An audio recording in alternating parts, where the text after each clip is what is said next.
गुरुवे नमः। श्री चैतन्य मनोभीष्टं स्थापितं येन भूतले स्वयं रूप कदा मह्यं ददाति स्वपदान्तिकम्।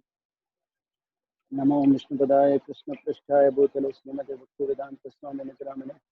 नमस्ते सरस्वती देवी गौरवाणी प्रचारिणे निर्विशेष शून्यवादी पाश्चात्यदेशकारिणे। वाञ्छाकल्पतरुभ्यश्च कृपा सिन्धुभ्येव च पतितानां पावनेभ्यो वैष्णवेभ्यो नमो नमः। जय श्री कृष्ण चैतन्य प्रभु नित्यानंद श्री अद्वैत गदाधर श्रीवासदि गौर भक्तवृंद। हरे कृष्णा कृष्णा कृष्णा हरे हरे, हरे Ram Ram Ram Hare Hare. Hare Krishna. So welcome everyone for our bi-weekly Gita discussion. And today once again we are discussing this most important verse from Gita, which is 18.66. So we have been discussing 18 chapters in several days. So we had come to this particular place, this particular verse today.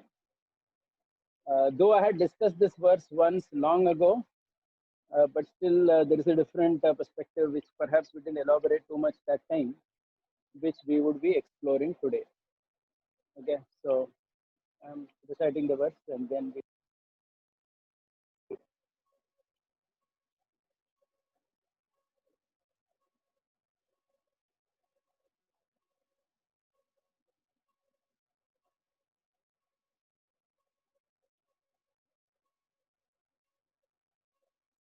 सर्वधर्मान् परित्यज्य मामेकं शरणं व्रज, अहं त्वां सर्वपापेभ्यो मोक्षयिष्यामि मा शुचः. Translation: Abandon all varieties of religion and just surrender unto me. I shall deliver you from all sinful reactions. Do not fear. So I'm sure we have all heard, and perhaps many of us may have spoken about this verse also on several occasions. But still, this is such an amazing verse that we could keep discussing. Is my voice low? That's what some people are saying. I just want to get that right before I go ahead. Yes, Prabhuji, the voice is low.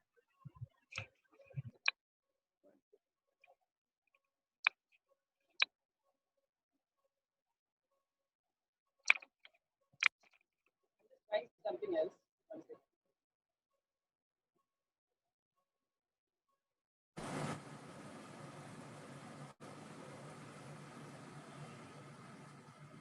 Do now is I will just briefly for about 5 minutes recap the points that we discussed with reference to Sarvadharman Parityaja in a previous class that we did long back in April. So there were some 5-6 points that we made. We will discuss, we will just review that. I'll not obviously repeat that whole class again, but we will review that and then we will go to whatever we wanted to discuss today. Okay. So this was so the first part is a revision.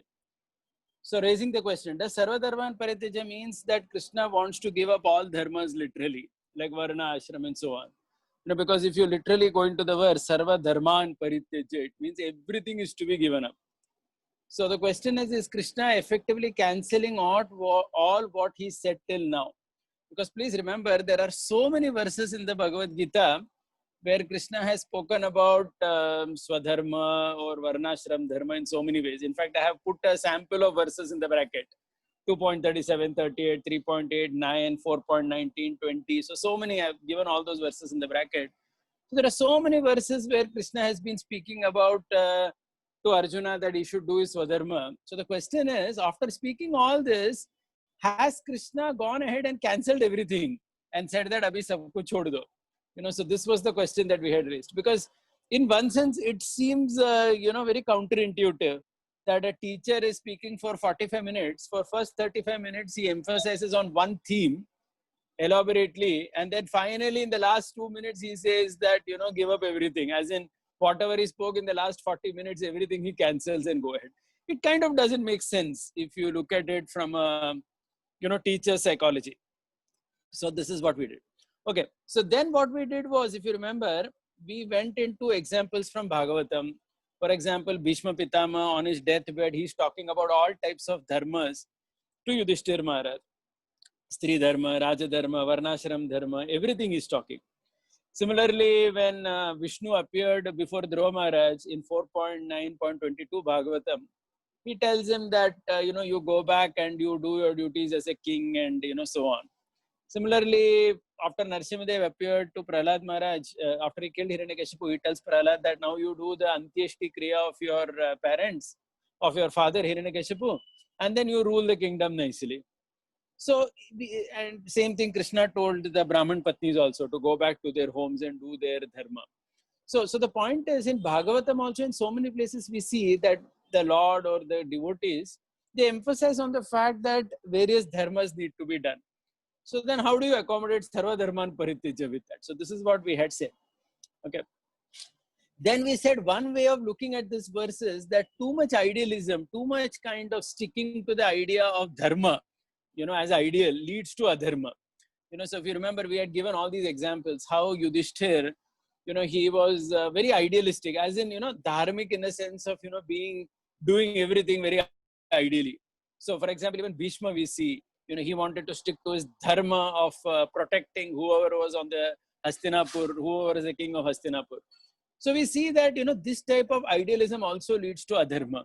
Like Bhishma was exploited, Yudhishthir was exploited, and Arjuna also may end up getting exploited if Arjuna is thinking, oh, what will happen to the elders, to the women, to the children, and who will do the Pitradan and Tarpan and so on. So basically, when somebody thinks too much in terms of being very righteous, then he may get exploited.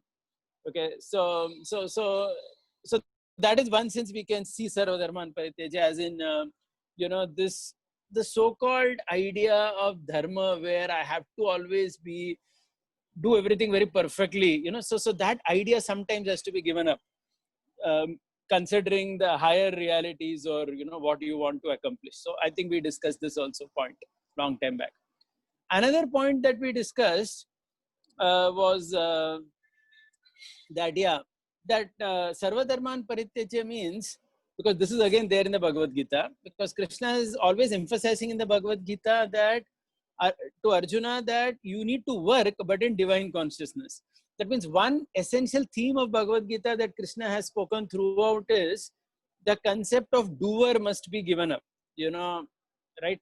That means I am the doer. This conception has to be given up. So Sarva Dharman Parityaja can be seen that way also, as in, I am not the doer. So I am not the guy who is doing all the dharma. I am not the person who is doing everything perfectly. So that has to be now given up. Rather, you are acting as an instrument of Krishna. So in that sense, Sarva Dharman Parityaja, I mean, I am not the doer of all these dharmas, or I am not a very great person. So that way again one can see Sarva Dharma. So, okay, and then also we saw this, that literally Swadharma is given up at a very late stage in life. So for example, like the Pandavas also, we see that when they were very old and when Krishna had already disappeared, they did go to the forest. So if you remember, we had also discussed the example of Krishna Chandra Prabhu's father, Arvind Mafatlal. And so whether it is contemporary times or earlier times in India, this concept was always there that when you are very old now, you give it off to the next generation, because organically your time has come now to go. So at that point of time, you kind of withdraw yourself from everything and focus on spirituality and, focus on your sadhana completely and literally give up everything. Right. So this is another thing that we saw. So essentially, and then we also saw this point, if you remember, that, Mahaprabhu did speak of, at least in his conversation with Ramananda Rai, about Sarva Dharman Parityaja as, giving up all dharmas. Yeho Bahya, in fact, he tells him that all this, in fact, Mahaprabhu considered Sarva Dharman as Bahya, as something external, because Swadharma Tyag is spoken about in Chaitanya Leela. But again, if you remember, we spoke about this point very elaborately, how there is Bhava Samadhi of, those who are in bhajan. So basically there are three types of samadhis we spoke of. There is Karma Samadhi, Jnana Samadhi, and there is this Bhava Samadhi. So Bhava Samadhi means one literally pulls out from all external engagements and then engages, only in activities connected to Krishna. So we also saw that this is something which is, which was certainly applicable to the 6 Goswamis of Vrindavan, or, of very rare people who did that type of bhajan. But even for Arjuna in the Bhagavad Gita, it is not so directly applicable, because Krishna is not expecting Arjuna to be a Bhava Bhakta, as in giving up everything and just, focusing on thinking of Krishna like a Goswami or something. So that part is actually not there in the Gita, right? So if you remember, these were some points that we discussed, right? And then finally, if you remember, we had also discussed how there is a Virta in a statement. Virta in a statement means, like, a soldier sometimes says that I'm willing to die for the country, or a lover says that I'm willing to give up the world for my lover. So it's a spirit. It doesn't literally mean that, the lover who is saying that I'm willing to give up necessarily has to give. Because some crazy person may give up his life, but generally it is not expected like that. Right. So it's more in terms of the virta of a statement. Virta means a particular statement has a particular mood, a spirit. Arey Bhagwan ke liye hum kuch bhi tyag karenge. That type of a thing. But literally Krishna is not expecting person to do that. So these were some of the points that we had discussed last time in the context of Sarvadharman. One was that too much righteousness sometimes leads to evil. So one must guard against that. Like Yudhishthir got exploited, Bhishma got exploited, etc. Then we also saw Sarvadharman from the perspective of doing everything for Krishna. That means giving up the ego that I'm the doer. I'm the doer. So giving up that. Then we also saw how organically it is given up at a very late stage of life. But that's not what actually Krishna is speaking of in this verse, though that is generally part of Varnashrama system. And then finally, we also saw how Bhava, Karma, Jnana, Samadhi exists. So Bhava Samadhi like Mahaprabhu and Goswamis, etc. But what is applicable for somebody sitting in Mumbai, Pune, Bangalore, or Singapore, or wherever we are, Chicago, or America, whatever. Right. So this is some things that we had discussed that day. Okay. So now today we are going to discuss Sarvadharman once again from a much different and fresh perspective, than all the other previous points. So all what we said earlier are true, but there is some other way also in which we can look at Sarvadharman Parityaja, and that is what we attempt to do today. Okay, Hare Krishna. So let's get started. So the first thing I wanted to start with is, focusing on how Bhagavad Gita is a very private conversation between two friends, Krishna and Arjuna. Right. So this is something certainly all of us will appreciate and agree. That Krishna and Arjuna were the best of friends. Arjuna was in distress and Krishna had a private conversation with him. Of course, Vyasadeva recorded it for us. But as such, at least at that point of time, that conversation was private. And in that private conversation, we need to understand the background that Krishna is not just a supreme personality of Godhead, but a very close and intimate friend of Arjuna. Right? So there is a family relationship as well. They are not only friends, they are cousin brothers. But more than cousin brothers, their relationship is so thick that, and there is such a, level of togetherness between Krishna and Arjuna. We need to remember that. So for example, Krishna tells Daruka in one place in the Mahabharata that no one is as dear to me as Arjuna, including Lakshmi, Rukmini, or even my mother and father. He is my prana, he says. So Arjuna was extremely dear to Krishna, right? So that relationship existed between them. So just like if you, there is one story in the Mahabharata, which perhaps we have all discussed, that how when Sanjaya comes to meet Arjuna to tell Dhritarashtra's message of, this was during that time the Agyatwas was over. Dhritarashtra sent Sanjaya to tell Arjuna that the Pandavas that you people need not come back and fight. You can just stay in the forest only. Something like that. So when Sanjaya comes to meet Arjuna, it is said that Arjuna, Krishna, Satyabhama and Draupadi are in the same chamber. And the scene is described that Krishna is lying on the lap of Satyabhama in the bed. And Krishna's feet is on Arjuna's thighs. Arjuna's thigh.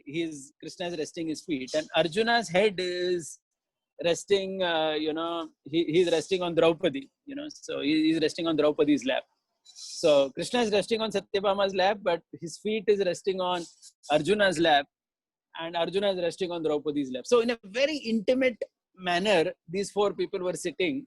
And it is said when Sanjaya saw this, he immediately understood that, my God, if this Arjuna is so close to Krishna that he can, he can be sitting like this with Krishna, then Dhritarashtra is actually finished. Because there's no way that his sons are going to be protected, because the Supreme Personality of Godhead and Arjuna is so intimate with him. Okay, so the purpose of saying this is that Arjuna and Krishna were very intimate as friends. And because of that, so now this intimacy is called as Sakya. Now, this Sakya Bhava is spoken about in Bhakti Rasamrita Sindhu, but interestingly, if you read the Nectar of Devotion, Prabhupada quotes Rupa Goswami and says that this Sakya Bhava is very, very rare. So it is said that among all the process of devotional service, right, like Shravanam, Kirtanam, Vishnu Smaranam, Archanam, Vandanam, Pada Sevanam. So all this everybody can do, Dasyam. But it is said these two, Sakyam and Atmanivedanam, are very rare. Rupa Goswami calls it in Bhakti Rasamrita Sindhu as Viral. Viral means very rarely achieved. Right. So I'm just reading from Prabhupada's Nectar of Devotion. Prabhupada says, Srila Rupa Goswami says that devotional service in friendship and devotional service in self-surrender are two very difficult processes, and such relationships are very rarely seen. So please note this comment by Rupa Goswami, which Prabhupada quotes in NOD, that the Sakyam and Atmanivedanam are very, very rare processes, which very rare souls actually perform. So we need to know this, before we go into Sarvadharman Parityaja, because the reason I'm saying is that today what we are going to do is we are going to see the Sarvadharman Parityaja from the perspective of, there is a historical reality, a psychological reality, and an application reality of Bhagavad Gita. So that means there is a historic, reality in terms of what actually was the relationship between Krishna and Arjuna, and an emotional connect between them. So only when we appreciate that, we can actually appreciate this verse. So it's a very, very rare thing. So for most of us, so it's something like Mount Everest. So if you see here, I've put a picture of Mount Everest. So reaching Mount Everest is very, very rare, right? So when you say, so similarly, actually to reach Sharanagati, that self-surrender, which is after Sakyam, it is very rare. So some of us can talk about others who reached Mount Everest. So we can say that, so-and-so Sherpa or whatever, he had gone to Mount Everest. So we may say that. So similarly, we may say that Arjuna reached Sharanagati, etc. So we may talk about somebody else's Sharanagati, correct? But at no point of time we could imagine that we are there. We are nowhere close to that. So we need to know this, because otherwise, because only then we can actually go into 18.66 and appreciate what Krishna is saying, right? Because we are not a confidant of Krishna as Arjuna was. Arjuna was a very close confidant of Krishna, right? We want to follow in his footsteps, certainly, but we simply cannot imagine that we are there or we are going to be there very soon. We cannot imagine that. It's like Mount Everest. We don't know when we would even reach there, if at all. Right. So just like Prabhupada says, wanting to be like Yashoda is also Mayavad. So while understanding, so hence, when we read the Bhagavad Gita, we need to understand what is the, the background, of these two people when they are talking to each other. Right. So this is the first point I wanted to make, which we need to remember before we understand Sarvadharman Parityaja, that it's a very private conversation between two friends. And Krishna is talking about a limb of devotional service, that is Sharanagati, self-surrender, which is very rarely achieved. Right. So how it applies to us, all that we would come to, but this is the first thing we need to understand, before jumping in. Okay. Now moving on. The second thing that we want to talk about is, why did Krishna speak this verse to Arjuna, 18.66? All right. So for that, we'll have to necessarily see the historical setting in which this particular verse was spoken. We have to see that, because without that we would not be able to appreciate. So the first thing we need to remember is that the confidential information given in this verse by Krishna, Sarvadharman Parityaja, it does not cancel any of the universal laws that Krishna has spoken till now. Right. So this is why, if you remember, we have always said that no verse in Gita or any scripture can be seen in isolation. Otherwise, we would actually make a complete mess out of our own understanding. So this confidential information does not cancel universal laws. And what is the most important universal law?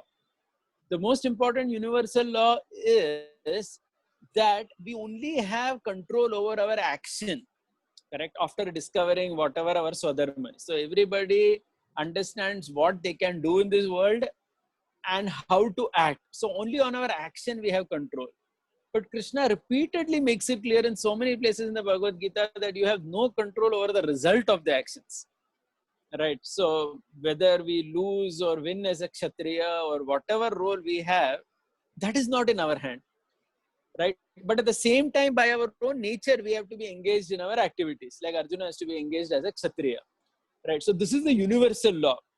So this universal law, Krishna never cancels. So let us, be very clear about it. So now let's go more into the historic setting in which this 18.66 has been spoken. So the simple setting here is that Arjuna, see, let's understand one thing. In the Bhagavad Gita, Arjuna was very clear about his being a devotee of Krishna. So that means Arjuna was never in any doubt about, whether how I'm supposed to be a devotee of Krishna. So that was not his problem, first thing. Second thing, Arjuna's problem was also not about whether he's a Kshatriya. I mean, Arjuna was not confused that I am a Kshatriya hu ki Brahman hu, Vaishya hu, kya hu main. So he was very clear about that as well. And he was very clear as a Kshatriya what he must do also. So none of it was Arjuna's problem. Arjuna's problem was his great amount of respect for his grandfather and teacher. So let's also understand that it was not some superficial attachment. The Shastras say that the Mahabharata and all scriptures say that Arjuna was a very sensitive, very self-controlled personality. It is said that Arjuna for 13 years in their Vanavas, he had never enjoyed any kind of sense gratification. He went to Swargaloka for 5 years. Even there it is said that he never enjoyed. Arjuna was always thinking about his brothers and his wife who were in earth. He was not enjoying there alone. He was always thinking that my brothers and my wife are in difficulty. I can't enjoy, so that was his mood basically. And we know how, Urvashi also approached him. Even then he did not, he was not eager on enjoying her or anything. He just saw her as a mother. Indra allowed Arjuna to sit on his throne. And generally Indra never does that. Indra is always afraid that somebody will occupy my throne. So it's very rare that he gives his seat to someone. But even then Arjuna was not proud and puffed up or anything. There is one beautiful story that I had heard. This actually comes in a Mahabharata by one South Indian. His name is Villiputtur. So just like, we have Kamba Ramayana. So we have this Villiputtur Mahabharata. So there is a story there. It talks about Arjuna's level of self-control. It says that in the 13th year, when the 13th year was supposed to begin, all the Pandavas, we know in the story that they had all decided that they would go to Virat. Right, and they would stay there in their Agyatavas.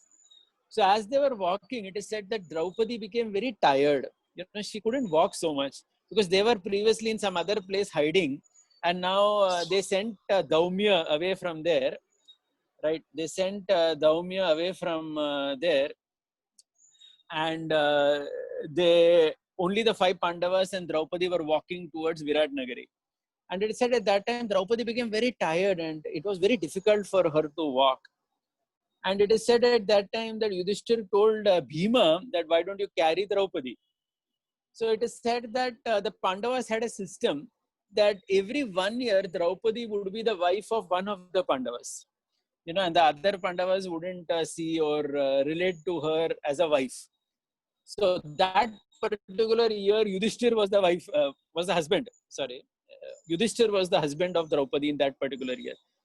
So Bhima tells Yudhishthir that I can't lift Draupadi because if I do, this year she is not my wife.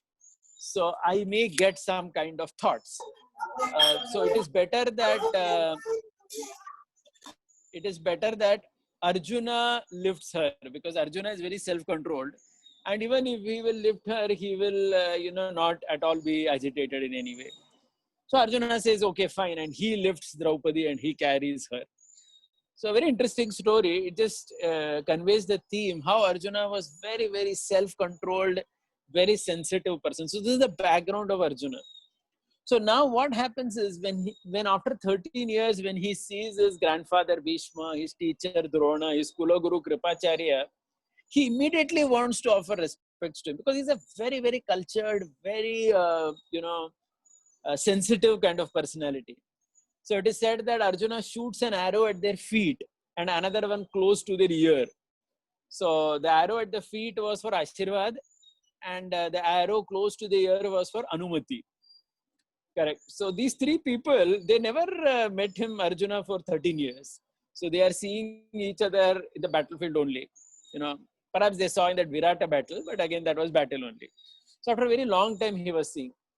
And it was a very decisive battle for Arjuna and Arjuna knew that he will have to fight very hard against these people. Only then he will be able to vanquish over the Kauravas.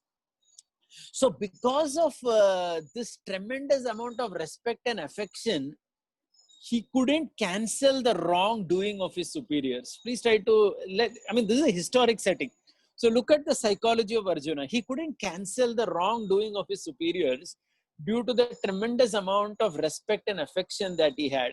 So basically, Arjuna is teaching us that life is very, very challenging in terms of dealing with people whom we respect very much. Right? Because killing somebody like Duryodhan or Dushasan is not very difficult. It's very easy because they're outright evil. But killing Bhishma and Drona is very, very difficult. So basically, even though Arjuna heard so much of Bhagavad Gita, now let's come to this verse. Though Arjuna heard so many instructions from Krishna till 18.65, still Arjuna had that in his feeling. How can I do my duty as a Kshatriya and kill these people? My grandfather, my teacher, I love them so much. Kaise maru main unko? So this is what Arjuna is undergoing. And now if you look at this Sarvadharman Parityaja verse from that perspective, we can easily understand what Krishna is basically telling Arjuna is that, my dear Arjuna, your duty is to fight. From result perspective, you surrender it to me. So when we say surrender it to me, what it means from result perspective, I mean, don't worry about that. And whatever the consequences are, I shall give you the strength to bear the consequences. So that's how you will see aham toam sarva papebhyo mokshayishyami. Krishna is basically saying that, when you fight and all these people will die, that consequences, that papa, whatever, you may find it very difficult to accept ki itne log mare gaye, and more importantly, these three big people, Bhishma, Drona had to die, etc. You may find it very difficult to bear that consequences. I will give you the strength to bear it. I am going to be with you, Arjuna. Don't worry. There may be a lot of guilt that you may feel in the process, and that would be very tough for a very sensitive person like you to handle. And my dear Arjuna, don't worry. I will help you bear that consequence also. That feeling, that guilt that you may have कि इतने लोगों को मैंने मार दिया. Right? So we all know that at least in the beginning of the Bhagavad Gita or the Kurukshetra war, Yudhishthira did not feel anything like this. But after the war was over, Yudhishthira also felt guilt. Right? So that whole story is there later because it was not easy. Please try to understand. At the end of the war, millions of people died. And only 8 people were alive, it is said. The 5 Pandavas, Satyaki, Kritavarma, like that, and Krishna. Only some 8 people were alive at the end of the war, and millions of men died. Can you imagine? It's not easy. I remember several years back, I had gone to one Rotary club. Some devotee had given me a speaking engagement. So the topic was Bhagavad Gita.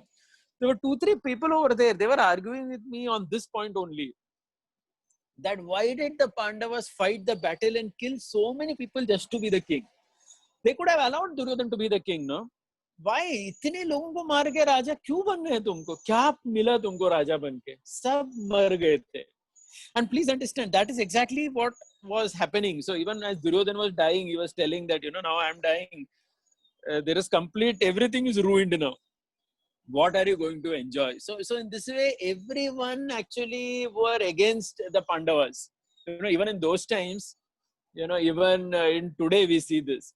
So can you imagine what the Pandavas themselves must have felt before the war and after the war? The consequences of that war was too much to accept. इतने लोगों का मृत्यु. That is why Yudhishthir went into such a depression at the end of the war.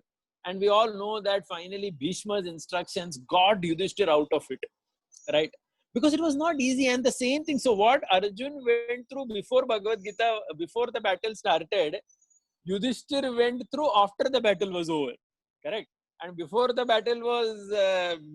battle began, Arjun went through that strong feeling of why to do all this, and the same thing Yudhishthir felt after it was over, right? And Krishna spoke Gita to ensure. So basically, these are the consequences of the war, which Arjuna could see that not only my grandfather and teacher, but so many millions of people will die. And I remember reading one book of one Nandanandan Prabhu, his proper disciple.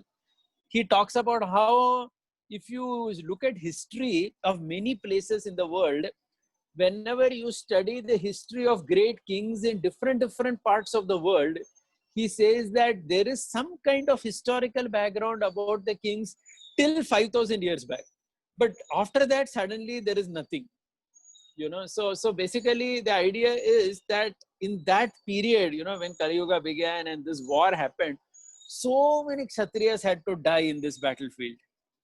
And that consequence was such a big consequence. And that is the historical reality of this particular, of what is happening, what Krishna is, what Arjuna is undergoing. And hence, Krishna is telling this verse, Sarvadharman Parityaja, to Arjuna. That, my dear Arjuna, don't worry, your duty is to fight. From result perspective, you just surrender to me. Whatever consequences are, I will give you the strength to bear the consequences. And you are going to feel a lot of guilt also in this process. And because you're a sensitive person, that guilt may perhaps choke you down. But I will help you to bear that guilt also. So don't fear, my dear Arjuna. So let's look at it from that perspective. Then it makes so much of sense in terms of, what is happening. So this is a historical setting in which 18.66 is being spoken. And when we understand that particular historical setting, then very much we are able to appreciate, whatever is being said by Krishna. Now, moving ahead. Now, the next point that I want to say is about the bhava reality, the psychological understanding. Okay, so the psychological reality. So this is again also a very important theme for discussion. I'll just take a minute. 1 second.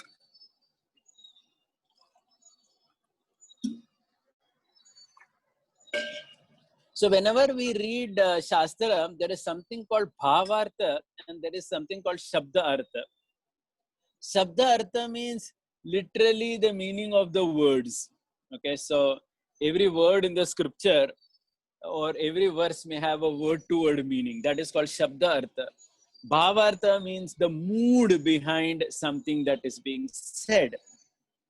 So it is very important to understand the mood behind something that is being said rather than just look at the words itself. So we'll just give a couple of examples from Bhagavatam and then come to 18.66.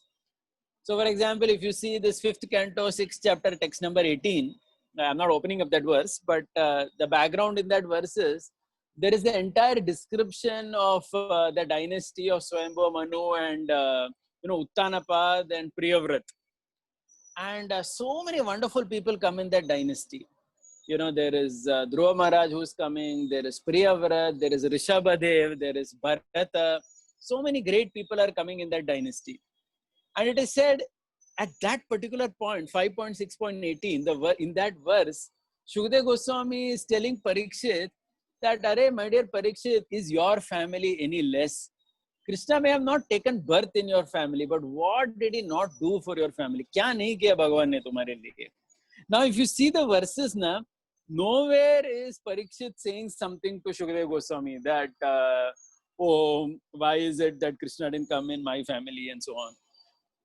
But the point is, Shukdev Goswami understood the mentality of Parikshit. So there is a bhava over there. इतना dynasty के बारे में बोला तो Shukdev Goswami perhaps felt that Parikshit would have felt कि उनके family में directly Krishna didn't appear, So that is why he speaks that. That's not there directly in the text, but it comes like that. Similarly, if you see in the 7th canto also, when Narad Muni is speaking the story of Prahlad Maharaj, at the end of that story in 7.10.48 and 49, after speaking that story, Narad Muni says that, my dear Pandavas, what did the Lord not do for you? Again, that is interesting, because it's not that Yudhishthir was asking Pandavas, that Yudhishthir was not asking Narad Muni that Lord did so much for Prahlad, did he do anything for us? He's not asking like that. But that is the mood there. So Narad Muni perhaps felt that Yudhishthir may be feeling that the Lord did so much for Prahlad. Is Yudhishthir less fortunate in any way? So even before he felt it, Narad Muni himself said, don't worry, my dear Yudhishthir, Lord has done so much for you, throughout your life. So this is called Bhava. Now there is another beautiful commentary of Vishwanath Chakravarti Thakur in the 10th canto, where there are two similar statements spoken by Krishna to two different people, but how the Shabda Artha is the same, but the Bhava Artha is different. So this happens with the Gopis as well as the Brahmana Patnis. So it is said that we all know that when the Gopis, when they give up their homes and come to Krishna in the middle of the night for the Ras Leela, the first thing Krishna tells them is, go back to your homes. Correct? He tells them, go back to your homes. Interestingly, even when the Brahmana Patnis, when they come with the food, when they come with all the offerings, the first thing Krishna tells them also is, go back to your home. But Vishwanath Chakravarti Thakur says that when Krishna said, go back to your homes to the Brahmana Patnis, he literally meant it. Okay, so Vishwanath Chakravarti Thakur says that with reference to Brahmana Patnis, Krishna actually wanted them to go back to their home immediately, because they were Brahman Patnis, they were wives of Brahmins, and these are all cowherd boys who are, kind of lower in the Jati system. And if common people would start understanding this, that, the wives of Brahmanas are mixing with the Vaishyas and, with these kind of boys, forest boys, that would unnecessarily lead to a very scandalous kind of situation. Hence, Vishwanath Chakravarti Thakur says that Lord Krishna actually meant that Brahmana Patni should go back. So there the Bhava and the Shabda had the same meaning. But he says, in the context of the Gopis, when Krishna told them to go back, the Gopis did not go back. And Chakravarti Thakur says that Krishna also did not want the Gopis to go back, because he wanted to enjoy Ras Leela with them. And they understood it. So they didn't go back. So the Gopis understood that this Krishna is saying like that externally, but he doesn't want us to go back. Okay, so this is a beautiful thing, where the same Shabda is spoken to two parties, go back. But the interpretation of that is completely different. To one party, it is literally go back.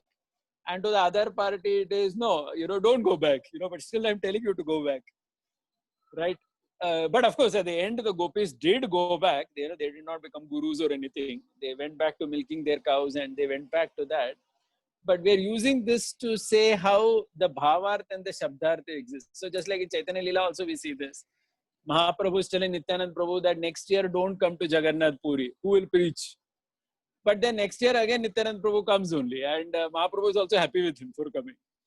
So this is what it means by Bhavartha and Shabda. So the Shabda may have some particular meaning. So the Bhava, there may be a particular Bhava there, and that is extremely important to understand. Now, coming back to what we said earlier, Krishna is a very intimate, close friend of Arjuna, and he's speaking to Arjuna as his very close friend. So basically, sometimes with very close people, the Bhavartha has to be taken and not the literal words, right? So sometimes, like we all have this experience that, especially in this lockdown, we are all sitting at home only with our family members, and sometimes unnecessary friction may be there, right? Because of too much familiarity. So sometimes the wife may tell the husband, get lost, I don't want to look at your face. But husband also knows that it is not to be taken literally. She is she's saying that, so there is some momentary anger, but not to be very seriously taken that as if literally she is meaning it. Right? So when the relationship is close, one pays attention to Bhavartha and not to the Shabdartha, because that is not so important. So anyway, here, Krishna is speaking as a very close friend to Arjuna, And the way Krishna is speaking to Arjuna is, again, if you see, there is first action and then there are words. So just like, so suppose you have a neighbor and you have a neighbor for 40 years and you're very close to that neighbor. If the neighbor is undergoing some problem, first you will go to help the neighbor. Maybe you'll take some food, you will take something to their house, and then you will tell them that don't worry, we are there for you. Anything, tell us, hum aapke liye karenge. So first there is action and then there are words. So this is what happens with very close people. So similarly, one has to see Krishna and Arjuna. So when Krishna is saying some words over here that I will deliver you, I will take care of you, like Krishna is taking the responsibility of Arjuna in this verse. Do not fear. These words are coming after so much of action that Krishna has done for the Pandavas. Right. So if you go back in the history, before this verse, so many things the Pandavas have done. In fact, the one verse before this verse, 18.65, also Krishna tells Arjuna that you are my very dear friend. Right? Manmana bhava mad bhakto madhyaji mam namaskuru. That verse is there just before this. Mame vesi satyam te pratijani priyosime. You are very dear to me. I promise you this because you are my very dear friend, Krishna says. So that intimacy is there. Correct. So we are speaking about all this. So till now, whatever I spoke was to understand this particular verse of Bhagavad Gita from the historic and the psychological perspective. Right. So the historic perspective is what Arjuna is undergoing, and the psychological perspective is how Krishna is basically telling him that don't worry, I'm there for you. So that is why, because of that closeness, even when Krishna is telling this to Arjuna, Sarva Dharman Parityaja Mamekam Sharanam Vraja, Arjuna has no confusion. Arjuna is not thinking that Are Krishna mere ko sab kuch chhodne ko bol rahe abhi. No, Arjuna very clearly knows what Krishna is meaning, because they have that, because they are not looking at the words directly like that. They are looking at the bhava, the mood behind it, which I already told earlier. Krishna is basically telling him that I will give you strength to bear whatever consequences of the war are going to be there. That is the only safest way we can understand this verse. Okay. Now going on. Now the application reality. So if you remember, I had told you that three things I said in the beginning, that there is historical reality, psychological reality, and an application reality in terms of Bhagavad Gita. That means the whole thread of Bhagavad Gita, and especially how people like you and me will understand this particular verse. Okay, so why did Krishna say 18.66? From an application perspective for all of us and for everybody in the world in general. So for that, we have to understand the entire thread of Bhagavad Gita. And the thread of Bhagavad Gita is very simple. Again and again, Krishna is speaking that you have no control over the results. And there is this universal law that you have to do, your activity and still be detached from it. This whole concept of Nishkama Karma Yoga. So if you remember last time I was talking about it, how there are almost 100 verses in the Bhagavad Gita out of 700 where Krishna is talking about Nishkama Karma Yoga.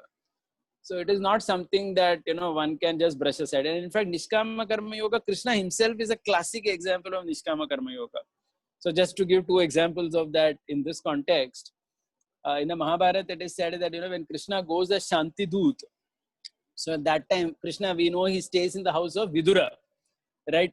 So Vidura is asking Krishna that, why did you come here for the Shanti Prastav? Do you think that this Duryodhana is ever going to listen to you? In fact, Vidura tells various nasty qualities of Duryodhana, and he basically tells Krishna that ये आपका सुनने ही नहीं वाला है, क्यों आए यहाँ पर इतना मेहनत करने के लिए? So Krishna is telling Vidura, my dear Vidura, nobody should say that I did not try for peace. Nobody should say that Krishna ने शांति के लिए try ही नहीं किया, direct युद्ध किया. And then Krishna tells Vidura, even I shouldn't feel that I did not try for peace. That there is something like answering yourself, right?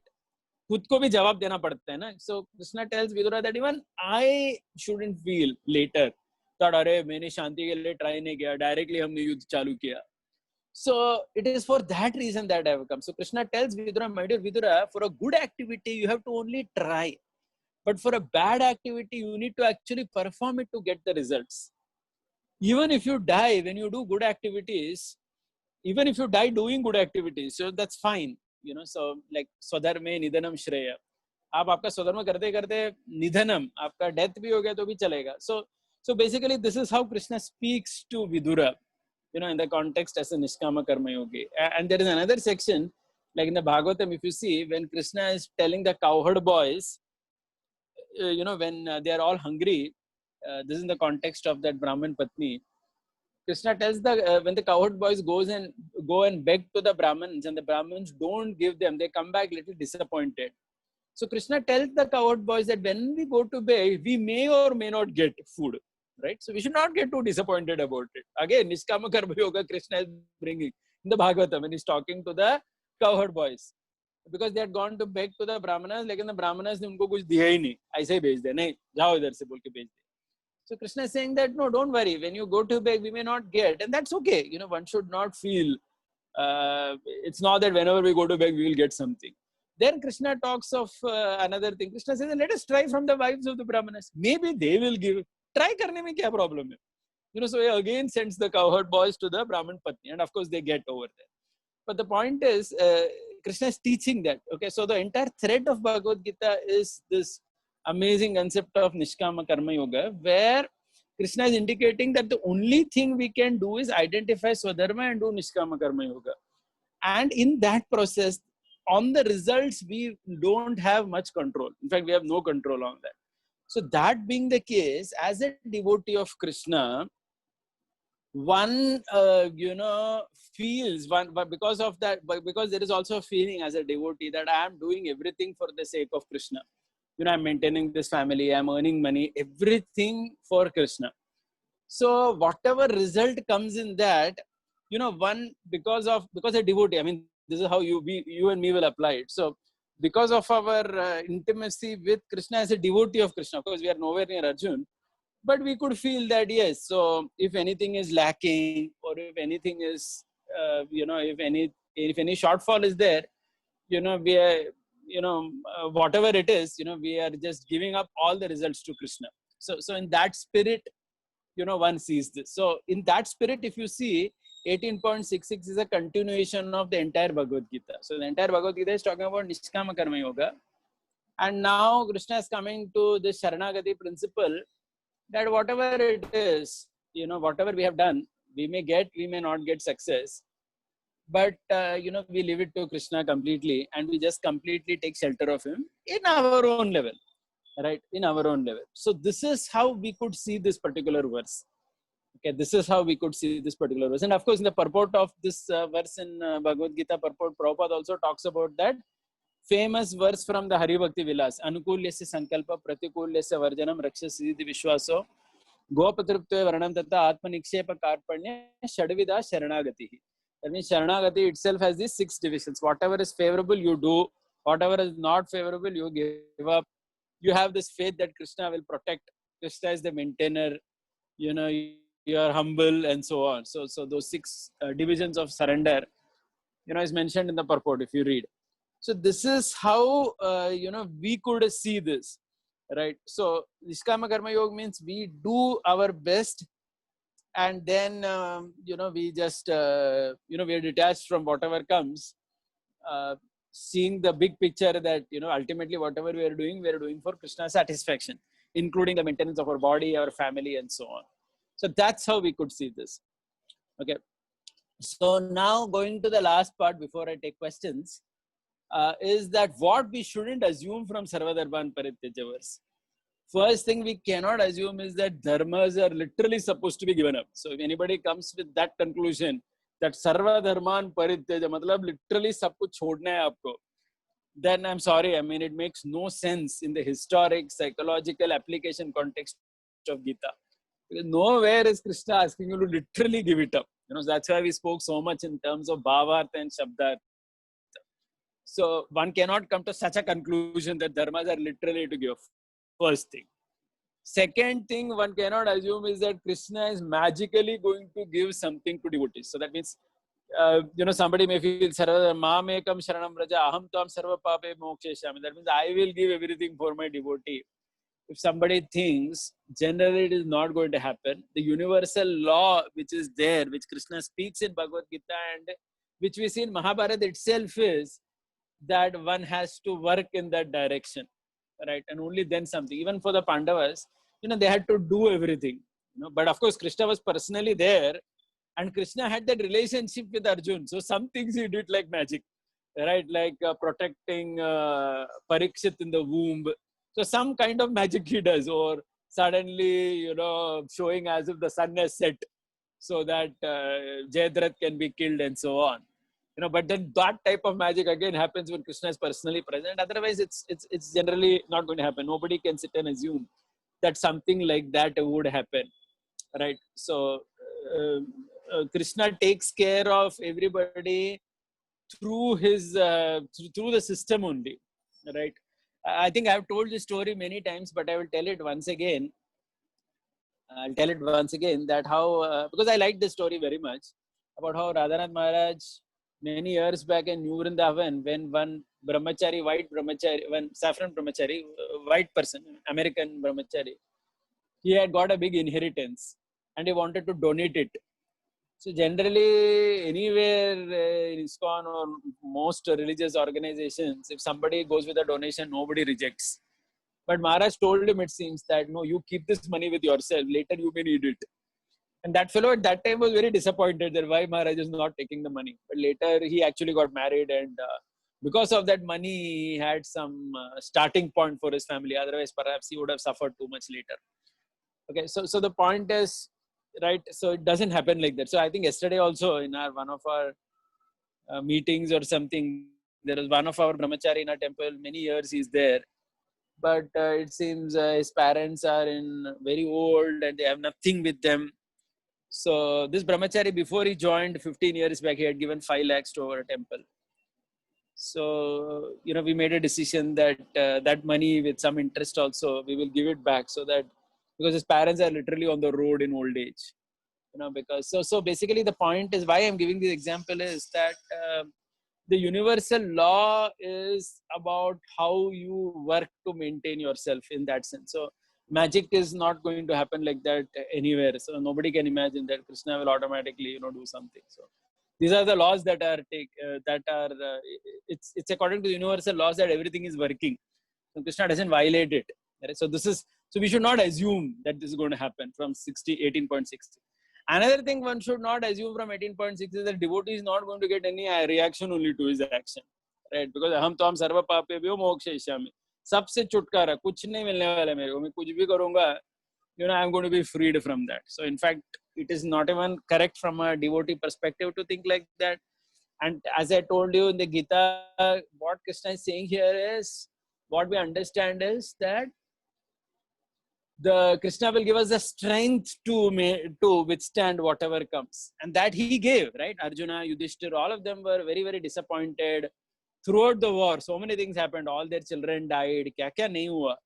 But Krishna was there to give them the strength to withstand the reaction. It rarely happened that Krishna didn't give it the reaction. So because that never happened, right? I mean, all the sons of the Pandavas died, right? Only Parikshit was saved, and that was grandson. At least all the sons of Draupadi died. So many people died who were close to the Pandavas. Correct? Because the reaction will come only. ऐसे युद्ध हो रहा है घमासान. ऐसे कैसे हो सकता है कि यहाँ का कोई नहीं मरेगा? So people had to die. So that reactions are there, but Krishna is giving the strength that you can bear it. So that is a safe way of looking at this verse. Otherwise, unnecessarily, we would have the wrong kind of expectation. And ultimately, another important thing we shouldn't assume from 18.6 is Sharanagati to Krishna means to literally give up everything. I think that, of course, I said earlier, but in the context of Sharanagati. So Sharanagati and Swadharma are very much integrated. Okay, they are not competitors to each other. That is nowhere. So I conclude by saying that this verse, Sarvadharman Paritijya Mamekam Sharanam Vraja, is an assurance. It is an assurance verse to the affected Arjuna. It is not a condition. It's not a demand. Krishna is not demanding something like that.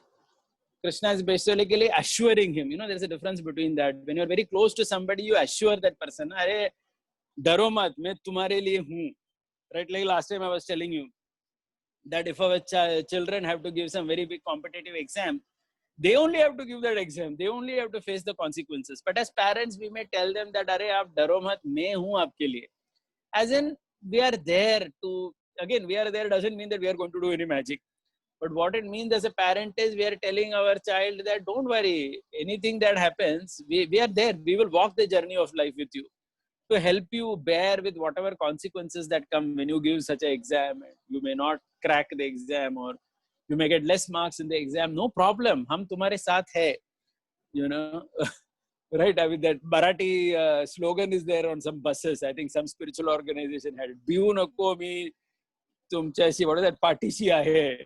You know, don't worry, I'm there with you. So something like that. So when someone is very close, we give such an assurance to a person, and that is how we look at this verse, and then we can be very comfortable in its understanding. Right. So I'll stop here and see if there are any questions, and then take them up. Yeah. So I think Shamlila Prabhu has a question. Hare Krishna, Roger. That was so. I think from your April presentation, this one was even much more appealing, and I was able to actually understand the things. Though I think it is going to take some more time to sink in everything. My question is that it's still the same thing that how Prabhupada has always used Sarva Dharman Parityaja. Like if you see all the lectures and the purpose in Srimad Bhagavatam, so Prabhupada uses it very freely. Sarva Dharman Parityaja, like this. And Prabhupada will very heavily use this means at a lot of places. Now, the way Prabhupada uses this is not what I mean. I very well understand what you have, uh, the perspective that you have presented, but is it like means that is also another, that is also the perspective what Prabhupada is speaking, but that perspective is not just assurance, but it is saying that don't worry, Krishna will take care, you just do this and Krishna will take care. So as a devotee, uh, is it up to us to uh, take that or not? Because that when we understand from Prabhupada's thing, Prabhupada's mood, we don't come to this conclusion of doing nishkam karma, do your duty, and sarva dharman means actually to give your success, failure, everything in the hands of the Lord, and you keep your doing your duty. So that is very nice perspective that you have presented, and I think we should practice this. But I was just wondering, how as a devotee we should, when we hear this purpose, when we read this again and again, how we should take this at that time when we are Yeah. reading this or Yeah. Sure. hearing Sure. this. Yeah. Sure. Sure. Yeah. So Prabhuji, first thing. Okay. So there are 2-3 things I would like to say. Good. Thank you for asking that question. So 2-3 points I would like to say in this. The first thing I would like to say is that Guru Sadhu Shastra. So we have to be very sure always that we don't separate Prabhupada out from the Shastric Parampara and Rishi Parampara in general and the Shastra itself. ये हम नहीं कर सकते, isolated नहीं देख सकते. First thing, okay. But more importantly, if you see the life of Prabhupada itself, see the life of Srila Prabhupada itself, in terms of, how Prabhupada was with his own family, you understand so many things from that. So if you remember, that is why many times I've spoken about this, that how in 1977 March, you please read Transcendental Diary, volume 5, no, not Transcendental Diary, sorry, that TKG Diary. If you see TKG Diary, Tamakshra Maharaj's diary, the Prabhupada's final days, in March 1977, Prabhupada's wife has no house. And Prabhupada is a sannyasi, please note, he has no dharma literally with his wife. मतलब sannyas लिया तो तुम्हारी wife के साथ तुम्हारा कोई भी connection नहीं रहता. But Prabhupada invited his wife to Mayapur temple and gave her a room to stay. And Prabhupada disciples are saying also that other people will criticize you, Prabhupada. Prabhupada said, no, but how can it happen that, she has no place to stay and she's loitering like that? Because Prabhupada's family was in a very difficult situation in 1970s. So first thing, Prabhupada, his former wife from his former ashram, Grastha ashram, he ensured she has a place to stay in Mayapur temple. You read it, it's there.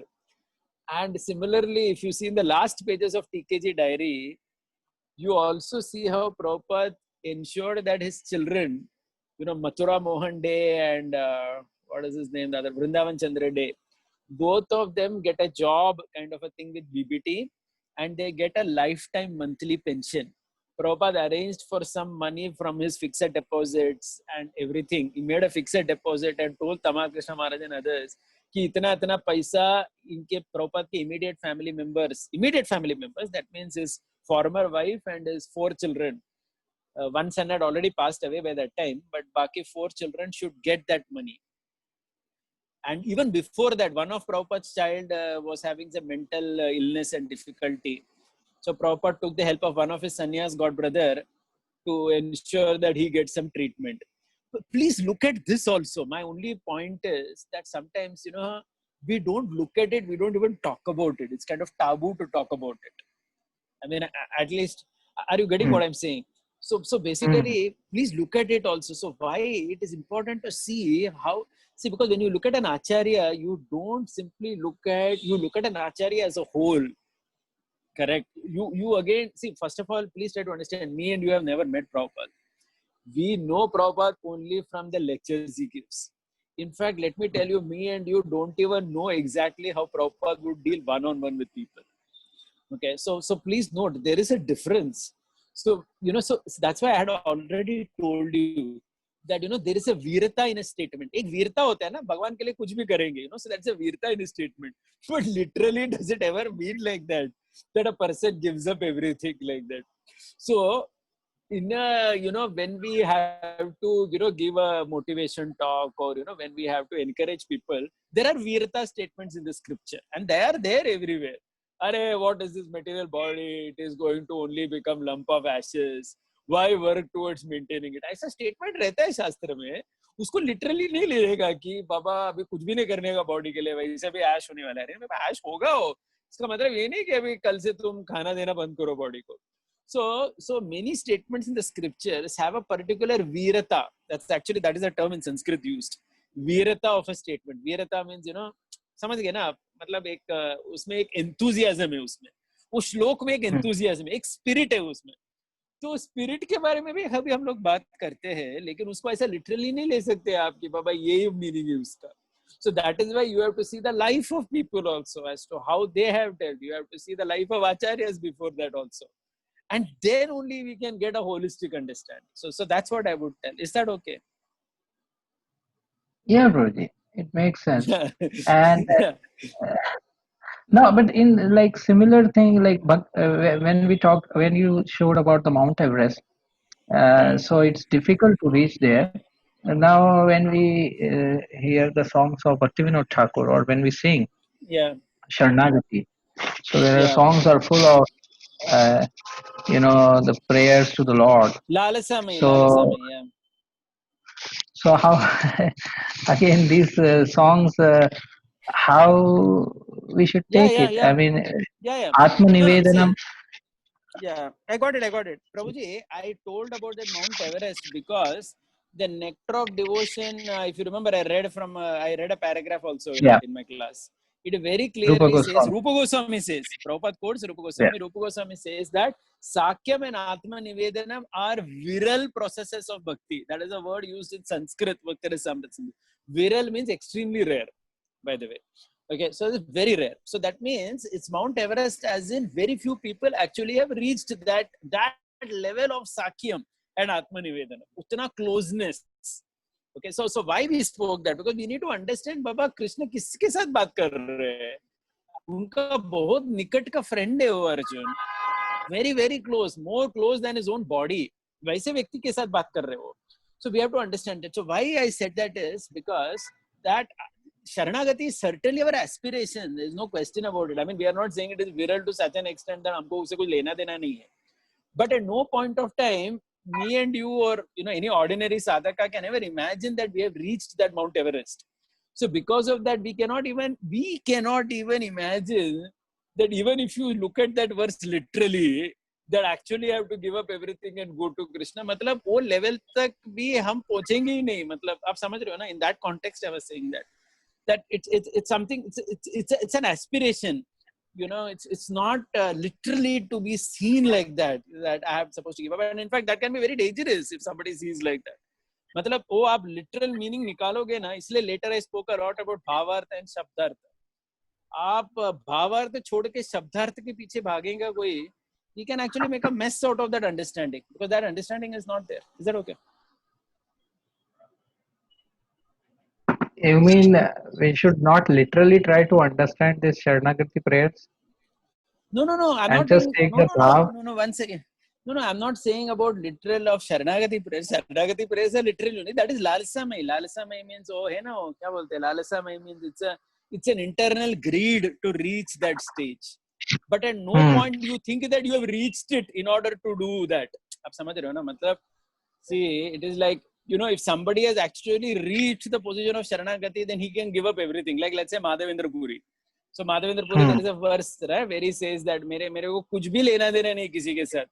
मेरा families, मेरे brother, मेरे parents. He says one verse is there. My brothers may call me a fool. My relatives may call me misled. मेरे को कुछ लेना देना. So when can you say that? When you have reached there, right? So me and you can sing the Sharanagati prayer. I mean, that of course we can do, and we understand it as when we believe in that, but we don't think that we are at a level where we will actually do what someone like Madhavendra Puri did. आप समझ रहे हो ना? उस context में बोल रहा था. Okay. And just one And this stupid. literal and bhavartha, I spoke mainly in the context of Sarvadharman itself. So if you remember, I was speaking in terms of how, if you see in that presentation of mine also, that theme came, that in Sarvadharman Parityaja, the literal meaning is to give up everything. But the bhavartha is that you do what you're doing, but I will give you the strength to withstand the reaction. Now, please see from Bhagavad Gita perspective, which makes more sense. Is Krishna telling Arjuna to give up everything literally? Or is he saying that I will help you bear the consequences of killing so many people, killing Bhishma, killing Drona? इसका consequence का जो effect आएगा तुम्हारे consciousness के ऊपर, I will be there to help you withstand that. So you only tell me which makes more sense in the historical and psychological setting of Bhagavad Gita. Are you getting the point? No? Yes. And I think this was actually a nice thing because whenever we look at the commentaries of the acharyas, we see both this Shabdarth and Bhavarth is there. In all Yeah, the of course. VCT Yeah. commentaries, all of the verses it is Bhavarth is there, and I never actually understood. Oh, Bhavarth actually means that it's not Shabdarth but Bhav. What is the Bhav behind this? Yeah, Okay. that is why, if you remember, I spoke about that distinction na, when Krishna is telling the gopis and the Brahmin patnis, दोनों को same शब्द बोल रहे हैं, घर जाओ, लेकिन दोनों का भावार्थ अलग था, पूरा अलग था. एक को Yeah. literally घर जाने को बोला, दूसरे को बोला इधर ही बैठो, like that. Yeah, probably just one small stupid question. This Bhagavad Gita means it was spoken definitely for Arjuna, and we basically say that Bhagavad Gita is spoken for everyone, and everybody can learn from. This is spoken for the whole humanity. Now, Yudhishthir Maharaj was actually depressed after the war. He was in guilt. So why Yudhishthir Maharaj could not use that knowledge of Bhagavad Gita, which actually Arjuna used to fight? And just a No, stupid that is, question. yeah. No, that is answered already. So it is given na, somewhere. There is a verse also that says that Krishna did not want him to be convinced. It is said Krishna convinced. Vyasadev tried to convince Yudhishthir. लेकिन Yudhishthir convince ही नहीं हुए because Krishna wanted Bhishma to speak. सबको Bhagavatam chance देना पड़ता है ना, मतलब, and also Bhishma had so much knowledge to give, which had to be given, right? I mean, if you see Mahabharata, 25% of Mahabharata is Bhishma's conversation with Yudhishthir. इतना कुछ बात किया उन्होंने उनके साथ. So that is why. Yeah. Okay, and last thing is when Srila Prabhupada also talks in, I think, first or second chapter that Arjuna's compassionate nature and sensitivity. Yeah. But then the stress is more on, miserly weakness. He is not at the level of soul and all those things. So, should we actually literally take these things? Means as we have been taking that how one has to be not at the bodily platform, one has to be on the spiritual platform, and then slowly that delineation of the science that Krishna speaks No, certainly it is there. further. It is not only Prabhupada's statement. Krishna himself says, "Klaibhyam mam smagama partha." Give up that, klaibhya, and Krishna uses very strong words actually to Arjuna. Hmm. So basically, at some point, Krishna does talk of his compassion for all these people as a Hmm. weakness of his heart, though it is coming from his soft nature, but still it is a weakness. And Krishna is also speaking the same thing that Prabhupada is saying. So that part is there. We will look at that. Actually, now we have not finished Bhagavad Gita. Iske baad hum log kya karne wale hai ki we are going to look at many sections of Bhagavad Gita that we did not discuss, and this is one section. So we'll go back to that. Thank you very much. Hare Baba. Hare. Yeah, Vaibhavanand Prabhu, you had a question? Yeah, Dandvat Prabhuji, very beautiful explanation. My point is that this very relates to Arthapatti, the pramana called Arthapatti. That means if somebody, something is not understandable, so you try to think over it, that what is the inner meaning. But Prabhuji, when to think that what is the inner meaning, and when to think we have to take things literally. This is one of my questions, because if we see Prabhupada's purport on this particular verse, Sarv Dharman. So in the end, Prabhupada states that if somebody thinks that this is, not to be done, or he thinks how it will be possible, so he is just thinking wrongly, like that Prabhupada states in the last 4 lines of this purport. And in between also, Prabhupada says that, one has to ultimately surrender to Krishna and think about it, how to follow, one has to follow Krishna. Yeah, So, Prabhuji, surrender yeah. to Krishna means exactly what? I mean, surrender to Krishna means what? I mean, are you going to stop doing a job from tomorrow, or are you going to, what does it actually mean, surrender?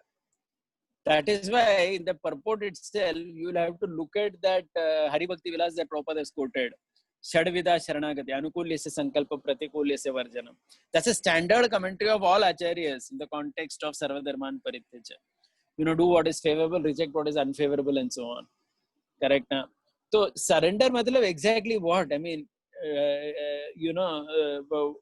what do you mean actually? Are you going to give up your natural duty? No, it doesn't happen like that. So nowhere that interpretation can be taken. Okay, now coming to your point where Shabdartha and Bhavartha have to be taken. So one thing is very simple. So I have been saying this many times. Many times when we read the scripture, I mean, you can, at sometimes we can also do this, that you read only the verses and the, word to word meaning. That is also a very good way of reading the scripture, because sometimes what happens, the connection is missed out. Many times, when you're reading a full chapter of Bhagavad Gita, you read the purport separately if you wish to, but at some point also it is important to read scripture only verse by verse, because in the verses itself there is a history, and there is a history of Bhagavad Gita. Bhagavad Gita is not an isolated book. ये कहाँ से निकला है? ये Mahabharat से निकला ना. So in Mahabharat there is a full context of Mahabharat as to what is happening. So to understand Bhavar, Shabdarth, etc., one thing is you read the full scripture, and when you do that, also you get a lot of things. And then also all these commentaries are there only, by and large. In fact, so most of the things that we are speaking here also are from various Bhagavad Gitas that are written by Vaishnavacharyas only. It is not that, it is coming from somewhere else, right? So there are so many. In fact, Prabhupada himself wanted to write another Bhagavad Gita. And obviously he would have written that, then maybe it would have been different from this, because he wouldn't have obviously written the same purport and said that this is the second Bhagavad Gita, because it made no sense. So basically, I mean, the Bhagavad Gita itself can be explained in so many ways. It's not that. So basically, so the Bhavartha, and Shabdartha is very clear when you look at the whole context of the book. So what we were talking about Bhavartha was basically from the historical setting. Who is Krishna? Who is Arjuna? And why is Arjuna despondent? Arjuna का main problem क्या है Bhagavad Gita के पहले? Arjuna, Bhishma and Drona. That's it. Simple. One pointed problem was Bhishma and Drona. अगर वो दोनों नहीं होते, then Bhagavad Gita only wouldn't have been spoken, right? So it's a simple historical context, and you understand that. And And we also know that later, even after Bhagavad Gita was spoken, Arjuna had a problem to kill Bhishma and Drona. It was not easy for him.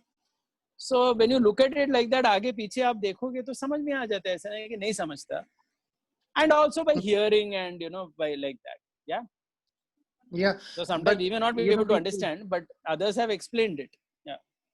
Yeah, one particular thing is, so for example, we are taking, for example, this particular verse, we should not understand it literally.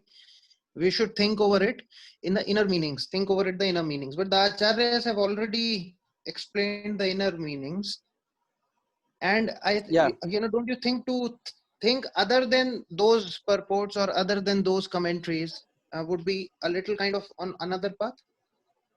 No, what we are talking are from commentaries of all acharyas only. It is not that this is some the discussion that we are having is from out of the blue. No, it is not. I mean, so there are Madhuvas, there are Ramanujas who have written commentaries on Gita, and most of them have written with the concept of Swadharma throughout Bhagavad Gita. So it is all from Vaishnava commentary only that all this is coming. It is not anti-Vaishnava or anything like that. So it is not that we are speculating also. It's a very clear thing. It's there in the book. And Okay, why I'm saying even this? Even if somebody would say that, see, there is also this whole thing of when you discuss the entire historic setting in which the Gita is spoken, and when you quote so many references of throughout whatever I presented, I did quote so many places, right, from the Bhagavatam and other places also to corroborate whatever I am saying. So basically, it is very clear. It is from Shastra only. It is not that so just because I may have not heard one particular way of explanation doesn't mean that the only explanation I heard is a true explanation. It never happens like that. Mhm, Make okay. sense? Yeah, why I am asking, because the explanation is good for Mamekam Sharanam Vraja. For example, Krishna says, don't think about anything, do your duty and then depend on me. So Mamekam Sharanam Vraja, this explanation fits very well. But Sarva Dharman Paritejya, how this fits on Sarva Dharman, that I'm thinking over. No, so that's what. No, so Sarva Dharman, as in this context, this whole conception that Arjuna is having. See, Arjuna is having this whole, it's a dharma problem only, for him. Dharma also means that, I have a dharma as a grandson, I have a dharma as a student, I have a dharma as a colleague, as a friend. So Arjuna is feeling, so many people are going to die in the battle. Iska consequence kaun lega? So it isn't that, at least from Arjuna's perspective, it is like that. That because of a Kshatriya dharma, there are so many consequences that are going to come out. So Krishna is saying, you leave all those thoughts aside, as in Sarva Dharma, and as in, you don't think about all these things so much. I'm there for you to withstand the consequences. And not only Mamekam Sharanam Vraja, that Aham Tvam Sarva Papebhyo Mokshayishyami. I actually focused on that today. Aham Tvam Sarva Papebhyo Mokshayishyami means I will give you strength to bear the reaction. वही तो मैं बोल रहा था maximum time. Ma Sucha. Don't worry. Right? Okay. Last point is that, Krishna says that Arjuna is most dear to me. Yeah. Now, and he compares with, other devotees. Is this right in a way, Prabhuji? Yes, No, it again, must be. look, no, 1 second. Again, look at it from a bhava perspective. It's not literally. As in, it's not, look at it as a mood. So when Krishna is telling Daruka that Arjuna is more dear to me than Lakshmi, than everybody, it doesn't mean that Krishna doesn't like his goddess of fortune. Obviously not. It's a statement being made that, I love him more than everyone. So, one may say to a friend that I love you more than anyone. That doesn't necessarily mean that his mother, father, wife will come fighting, saying that, "Arey, what is this nonsense? You love this person more than me. How can that be possible?" No, it's not like that. What it means is he loves that person, perhaps, more than his own life. So in that context, he speaks. That means at least we understand that person is very dear to him, right? Yeah. Okay. Thank you, Prabhuji. Hare Krishna. Yeah, very much. Yeah, Uddhav Anand Prabhu. Hare Krishna, Prabhuji. Dandavat Pranam. Very wonderful lecture, Prabhuji. I have a very basic question. Like you were explaining about the Sakhyam of the Navvida Bhakti. So what is the difference between this Sakhyam and the Sakhyam of the Mellow, 5 mellows which is there? 5 mellows? I I don't understand. the Shantyaras, Dasyaras, Sakhyaras in that come, right? So what is the difference between that Sakhyaras and uh, this Okay, okay, understood, understood. Sakhya now? Yeah. In Navamida Bhakti, Sakya is more broader. Sakya, for example, includes doing things, favorable to the Lord. Like, for example, some commentaries say that preaching is an act of Sakya. So when you preach Krishna consciousness to someone, you're acting like a friend of Krishna because you're doing his work. Friend means uska kaam karna matlab na. Matlab, आप समझ रहे हो ना? Somebody has some work to do. You do that work for him. So only a friend does that work. Correct? A friend in need is a friend indeed. So the Sakyam of the Navavida Bhakti is a more broader thing. Sakya Ras is more, obviously it includes this, but it is more exclusively as in a friendship. But I think this is more broader. This includes things like preaching and so on. But the statement that I read in NOD today for you is, which Rupa Goswami says about Sakyam and Atmanivedana, saying that they are very, very rarely found. That means to act as Krishna's friend is very rare. Of course, I mean, all of us also do some kind of preaching, device session we may give and all that. But that's at a very, very elementary level kind of friendship. I mean, it will be very arrogant for us to think that we have become Krishna's friend because I gave device session. So, it's at a much lower level. Right? It's like saying that I have one stock of Reliance shares. I can't say that I'm a business partner of Mukesh Ambani. I mean, there is no comparison. I mean, Mukesh Ambani has God knows how many shares. I may have one share of Reliance Industry. ठीक है, मेरे पास एक share है, उतना ही है बस. Right? So it's at a much smaller level. Is that okay? Yes, Prabhuji. Thank you very much. Yes, Damodar Ashtakam, Prabhu. Dandot Prabhuji. Prabhuji, that one point you have written that too much of righteousness is also not good. So Yeah. that I wanted to understand that too much righteousness means we quoted that examples of Yudhishthir Maharaj, Bhishma and all. But can't we say that they did not act rightly? Means they also acted some No. dharma. But Good point. This had spoken in April when I had spoken about Sarva Dharman in the context of understanding dharma very rigidly. Matlab Sarva Dharman Parityaja can also be understood in this way that don't get stuck to a very rigid idea of dharma and stick to it. You have to see the big picture. And sometimes when you have to see the big picture, you have to give up some, tiny understanding that you pick up. Are you understanding? So just like in the new Mahabharata, there is a very beautiful statement that Krishna makes to Bhishma during that when he goes for Shanti Prastav. He says, द्वारपाल केवल द्वार की रक्षा नहीं करता. जब पूरा भवन में आग लगा हो तो द्वारपाल ये नहीं कहेगा कि मैं सिर्फ द्वार का रक्षा करूंगा. So that means he's a द्वारपाल, but when the whole palace is set on fire, then he has to take some emergency actions also. He can't say that अभी मैं द्वारपाल हूँ, मैं इधर ही खड़ा रहूंगा. So in the sense why I spoke that point earlier was because don't get stuck to some understanding of dharma in an extremely limited way, forgetting the whole big purpose of dharma. Are you understanding? Like Yudhishthir said that I will listen to my superiors. That's good. But then the bigger purpose is something else has to be achieved. If that is not getting achieved, forget this dharma. Correct? So Dhritarashtra exploited him. So similarly, Bhishma was also exploited. So in that context, Sarva Dharman Parityaja. That means if your dharma is coming in the way of this understanding of the big picture, then wanting to stick to that tiny dharma makes no sense. In that context, I said. Is that okay, Damodar? yes, Prabhuji. So basically, they were acting on a limited understanding of dharma. Yeah, they should that have means acted that on a dharma broader only way. became a block. No, that dharma only Yes. became a blockage. Na? That dharma only became a It- blockage. Yeah, that was it blocking did more the growth. Harm. Yeah, then you have to give it up. it Right? did You have more to just harm. take shelter Okay. of Krishna. Yeah, you have to take shelter of Krishna. I mean, as in you don't be like that. So, yeah, makes sense. Yeah, yes, Prabhuji. And one more question. Like this, Yeah. yesterday we had this Gandhi Jayanti. So once again, his things came up. So I was just reading about him. So we really means we accept that he his understanding was wrong, but at some points which were made, like his understanding, what he was following was that we should follow our things properly, whatever dharma is telling to us. Okay, so maybe that was his wrong understanding. But what he said is that we'll go to a better place and leave this place for them. Hmm. So something like that is means it came out.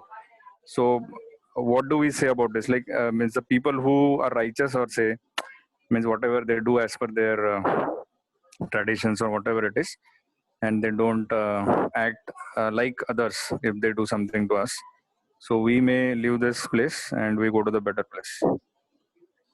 Yeah, see, the only problem Means, in that is, okay, you act according to your thing, but what if the other party is troubling or doing some nonsense? Then are you going to still remain? See, Gandhi, in many ways, he was obviously a great personality. I mean, there is no question only about it. On many ideas that he had, in fact, even his idea of rural development and so many things are very praiseworthy. The only problem is he was unnecessarily attached to the concept of non-violence. Are you getting? ये non violence के पीछे बहुत attach हो गए. This is again same thing, सर्वधर्मान परित्यज्य. हाँ, आपने some एक छोटा चीज को पूरा धर्म बोल के पकड़ के रखा है कि भाई नॉन वायलेंस इज धर्म. Yes, that statement is there in scripture, अहिंसा परमो धर्मो. लेकिन उसको इतना लेवल पे खींचो मत कि बाकी कोई मीनिंग ही नहीं रह गया उसका. Are you getting it? This is exactly your first question and your second question get connected in Gandhi only. Because what he did Okay. was ridiculous to, you know, make such a strong attachment to non-violence principle. I mean, I read one tweet yesterday. Somebody said, since 73 years, we have been fooled to think that de di azadi bina खड़ग बिना डाल. Yes, ऐसे yes, तो होया that he is नहीं not true भाई. actually. अरे, the British left Netaji because of Subhash Second Chandra World War. It left Subhash Chandra Bose had a role. So हाँ, basically, Subhash Chandra Bose, yes. Subhash Chandra Bose and all these other people also, you know, who Yes, fought yes, the British yes. violently. हाँ, Bhagat Singh and all. ज्यादा बहुत ज्यादा ये non-violence ना, it actually creates a big harm. So that part of Gandhi was dangerous actually. Yeah. And probably last question.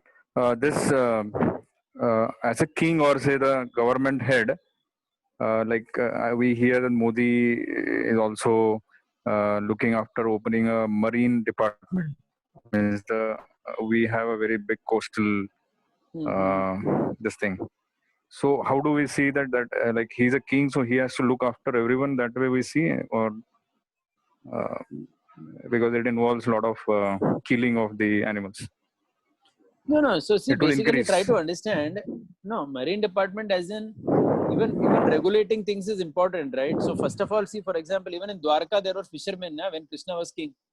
Pradyumna, Krishna का लड़का कहाँ मिला उनको? एक फिशरमैन के बेली में मिला ना. मतलब वो द्वारका में तो पड़ा था वो फिशरमैन. मतलब द्वारका में फिशरमैन थे, प्रोस्टिट्यूट थे, सब लोग तो थे ना वहाँ पर. Because see, when you are in Samaj, then you don't implement four regulative principles for Samaj. Even Krishna did not implement that, for your kind of information. In Dwarka, which we consider to be spiritual world, Dwarka में prostitute भी थे, fishermen भी थे. अब बताओ. तो आप four regulative principal लो एक पर्सनल लेवल पे है, brahmanical nature, but at a broader level in Samaj it is never like that. I mean, you can't hit on four regs. That's not I mean, there are different type of people, and why not, right? We have discussed this theme many times, so let's not get attached to that too much. So you do need, the king has to take care of everybody. He's not a king for brahmanas and sannyasis. Correct? I mean, yeah. So, yeah. Okay. No, means he is also like Jantu, we say, no? So he is not only for the human beings, but also for that way. Also, we see. Yeah, that is correct. But even that fishing has to be regulated, right? So, yeah, see, regulated. That's what I'm saying. So if it is already going on, so now there was no separate department, like we have different yeah, so departments. that So is he's good they saying that. regulated it. Yeah, because when they Okay. regulate, they can even control that ये particular इतना production होना चाहिए, इतना ज़्यादा, मतलब, you know, how many you kill and all that. Yeah, otherwise 100 years down the line there will be nothing left in the ocean. Everything will be over. If they recklessly do without any control. Okay. Yeah, understood. Yeah. Yes, yes, thank you. Dinabandhu Chaitanya Prabhu. Yeah, Hare Krishna Prabhuji. So thank you, Dandavad Pranam. So few months back we were having this discussion. I remember about. I think we were discussing about from the Ramayana, and then you were saying how Lord Ram is like. I mean, he was like he had to establish, and he had to basically he came to establish credibility as a Maryada Purushottam. So that you were using the word credibility, right? So I was just Yeah. thinking how that contrast, I mean, how that relates to this word righteousness, which you were using today, right? I mean, Bhishma was, for that matter, I mean, he was too attached to righteousness, right? So Yeah. do we understand that in the case of Lord Ram, he was attached to credibility, but again, that was not losing the bigger picture because Yeah, of course. but yeah, I mean, yeah, but then it might, I mean, like it happens that, I mean, certain pastimes are misunderstood by majority of the people for a long time to come, or even for that matter, Ras Leela. So, I mean, is the Lord taking that risk because he wants to, establish something like in the case of Ras Leela, like the Lord wanted to reveal the most intimate pastimes at the cost of being misunderstood, or in the case of Lord Ram, he wanted to, let's say, banish Mother Sita at the cost of. So is that how we should understand it, like compared to this Yeah, see, righteousness? basically, I mean, the two examples that you give are very different. Ram's problem was a Dharam Sankat. Ram, it was very clear he had to choose between his wife or his kingship. Either he could be a good husband and he could live with his wife privately because the people would never accept his wife. That was very clear. Or second option was he's a king and he has to give up his wife. मतलब दोनों में से एक choice करना था उनको. See, that's a very rare thing for people where you have to choose between two things. या तो ये या ये, दोनों नहीं होगा आपके साथ. So he made the choice because he had a particular reason for coming to this world. So he made a choice that he wants to rule, which basically meant that he has to be in separation from his wife, which he had to undertake that austerity. आप समझ रहे हो ना? So basically, sometimes dharma will clash like this. One dharma clashes with another dharma. Then basically you have to give up one in favor of the other. So his Pati dharma and Raja dharma unfortunately conflicted for Lord Ram. So he had to choose Raja dharma, and for that he had to give up his wife. At least externally, he had to give her up. So that was there. So Sarvadharman, I was talking in terms of Parityaja as in having some narrow-minded or rigid understanding of dharma. Best example that Damodar Prabhu gave now. Like Gandhi was understanding ahimsa to be dharma, which is correct. But don't stick to it so much that you make a joke out of it. So Bhishma, everybody, same example. Some particular conception of dharma so strongly that you missed the whole big point. मतलब पूरा big picture चला गया. अभी कोई तो धर्म लेके बैठे हो तुम. So in that context, Sarva Dharman Parityaja. As far as Krishna's dealings, yeah. So like in the case of Lord Ram, so I guess, I mean, we understand the bigger picture was that he sacrificed, his personal life with his wife for the sake of establishing certain principles as a Maryada Purushottam. But if you look at the larger picture, I mean, the larger picture also would include this that, like people should not misunderstand. I mean, people should rather be drawn towards the Lord rather than, I mean, misunderstanding or like, so there is also a conflict. So one type of conflict you talked about now, the conflict between sacrificing his wife and the kingship. But this could also be, even in the long-term picture, there could be like, a conflict of perspectives, right? No, it doesn't actually. I mean, if you see in some ways, I mean, especially with this Ram temple coming in Ayodhya also, if you see the kind of movement that has been for the Ram temple, and if you see even today, the legacy of Lord Ram in terms of the attraction people have for him. I mean, even all the liberals on television, they keep talking about Ram Rajya. They keep asking, UP mein Ram Rajya hai ki nahi? So everybody is chanting the name of Ram even today. It just shows that whatever the Lord did, even if people have questions about it, the attraction has not reduced. I mean, people are helplessly attracted to him, right? Which is an undeniable fact of life. of course, you need a teacher to properly explain everything. So unfortunately, that is lacking in modern times because there are less teachers of Shastra. So people have doubts, etc. But I think at least the attraction and the relevance, the legacy has simply not gone. That we cannot say. Yeah, doubts may be there. That's fine. But at least because of the doubt, you would ask, and then you will get the answer. So it's not that these are not unanswerable questions. So that's okay. Yes, Prabhu. Thank you. Yes, Sunita Mataji, you had a question? I think that's the last question we'll take.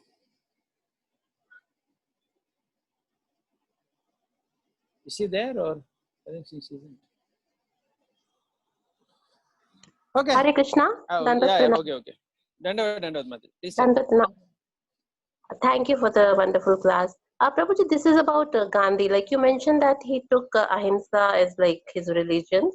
But I was wondering that if he was like so much into ahimsa, then why didn't he oppose when so many Indian soldiers were sent to World War II to fight against the Europeans on behalf of Britishers? Like, why he didn't oppose this? I mean, was he a hypocrite? Like in No. fighting? It is not that he did not oppose. Of course, he did not want. He did not want the whole World War II only to happen. So that part of Gandhi is very clear. But he couldn't do anything about it. See, who will take him seriously? You simply. He had a lot of influence on Britishers. Like he was moving in British cars, and he used to sit on dharnas and anshans against Britishers' decisions. So he could have if he wanted. No. I think Mataji, the World War II, that was such a big event that none of these people. In fact, Gandhi was in jail for a lot of time in that during the World War.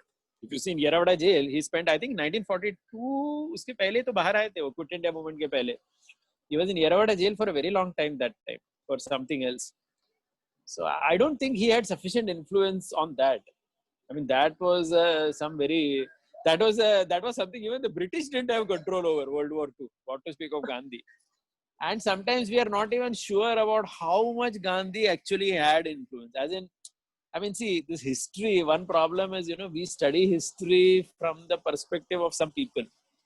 So Right. whether really Gandhi had that much influence on the British that he drove British out and all that, we study all this, but some things are to be taken with a little pinch of salt also. So That's what I many was saying books earlier.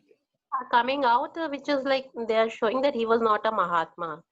Like No, Mahatma as in, of course, Mahatma, I mean, the word Mahatma has a different meaning, but in the context of him being very influential, we are saying, in terms of British going out, that is actually highly debated. Yeah. Okay, I think we'll end the day. It's kind of a bit late. Yeah, thank you very much. Srila Prabhupada ki jai, Srimad Bhagavad Gita ki jai. Prabhuji, I had a question.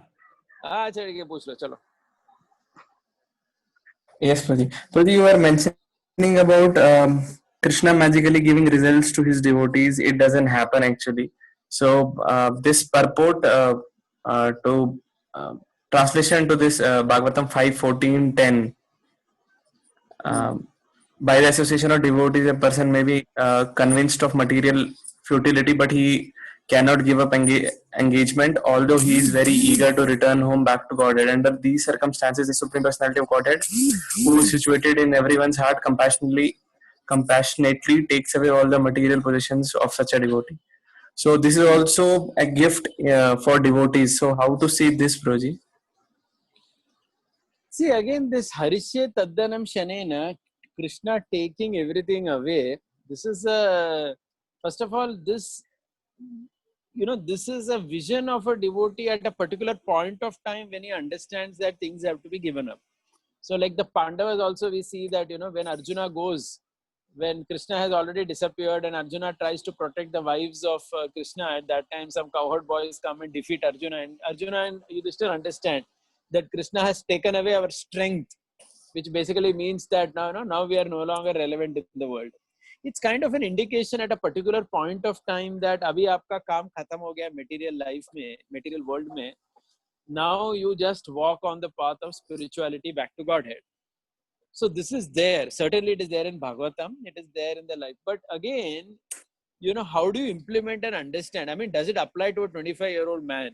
Now, for example, you're 26 or 27-year-old, you want to get married, you're going to look for a new job, you want to get educated. At this point of time, if you imagine that Krishna's mercy only means if everything is taken away and I'm jobless and, never get a wife in life, then I think that understanding would be wrong. So basically, it's about how you implement that. I would say that this is how one sees very tough situations that could come in the later part of one's life. It doesn't mean that a 20-year-old boy faces some challenge in life. He thinks that, "Arey, मैं fail हो गया, Krishna का mercy है, अभी सब कुछ छोड़ के I just run." No, it's not like that. So that doesn't apply to such a person only. Are you getting it? So basically, see, the Bhagavatam also at one level, it's a book for Parikshit Maharaj, right? Uska bhi ek context hai na. And who is Parikshit Maharaj? Parikshit Maharaj is destined to die in the next few days. So obviously, Shukadeva Goswami does speak several sentences or statements, which is very, very relevant for a man who's about to die in 2 days. Now you may have a feeling in your heart that, this material world is temporary and I may have to give up this world at any time. But it is not supposed to be implemented like that in your external sense. So that means, are you getting what I'm saying? So at an external level, you don't really imagine that only when Krishna takes everything away, he has shown real mercy. No, it's not like that. Yeah, makes sense. No. What I meant, yes, Pujit, that this point is clear. What I meant was that what you told, Krishna magically gives result to to his devotees. So we are also seeing the same thing here. So in a kind of advanced devotees, this is what they want to give up. So I was just asking, so how does this happen? Because here it's also written that Krishna takes away all these things. And you were telling Krishna gives a result to his devotees. So I was confused with this, yeah, I got it. this context. No. So so these are two sides of a coin. So just like Krishna says in Gita 9.22, Yoga Kshemam Vahamyaham, I give everything to my devotee who's always thinking of me. Oh, hai na shlok. Ananya Yes. Ananya Shinde, yeah. So that verse Krishna says that I give everything. So in Sarvadharman, one may think that if you just give up everything to Krishna, Krishna will protect. ऐसा कभी interpretation निकलता है ना verse का, that Krishna will take care of everything, as in Krishna will give you everything. So just like Krishna may give everything, Krishna can take away everything also. That's what the other verse says. But my general understanding is that these things are also very rare. As in, see, for most common people, sadhakas, this whole concept of Krishna giving or even Krishna taking everything like that, Krishna personally interfering and ensuring that happens, is a very rare thing. Although a devotee's mood is that everything has come by the mercy of Krishna. So, for example, even if you work hard and get a job, you will look at the job and the money you get from it as a mercy of Krishna. That's your vision, which is a very good vision as a devotee, to think that, whatever I got is a mercy of Krishna. But we are talking here more objectively. Are you getting it? So similarly, in a very critical situation, when you are old and if everything goes away, then you understand that as Krishna's indication that abhi मैं 70-80 साल का हो गया बाबा, अभी सब लफड़ा हो रहा है, इसका मतलब अभी मेरे को पूरा भजन में involve होना पड़ेगा. I have to go back to Krishna very soon. Correct? So it's like that. So you look at it like that. Okay. But generally, all these special mercies So in that either way are very rare. My point is, all these special mercies on either side, Krishna giving, Krishna taking, are all considered very rare only. As in, they are not so common also. That is also we have to understand. Correct, no? Yes. So how to then take these verses? That's why I gave you the example of that brahmacharis and all that also. That right. So it's not that if somebody automatically his parents are taken care. No, he only will have to take care. The temple will have to take care. Like I gave you an example. This one brahmachari 10-15 years he is there in our temple only. Yes, his parents suddenly are in some problem. They're in deep poverty. No money, nothing. Literally on the road.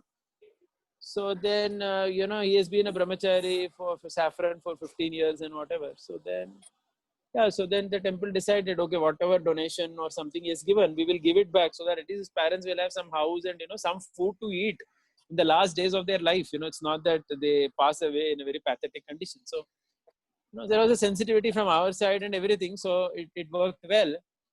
But I'm just saying that ultimately that's how it happens, right? So, yeah. But Prabhuji, can't we take this as Krishna's mercy only that this kind of arrangement was being made?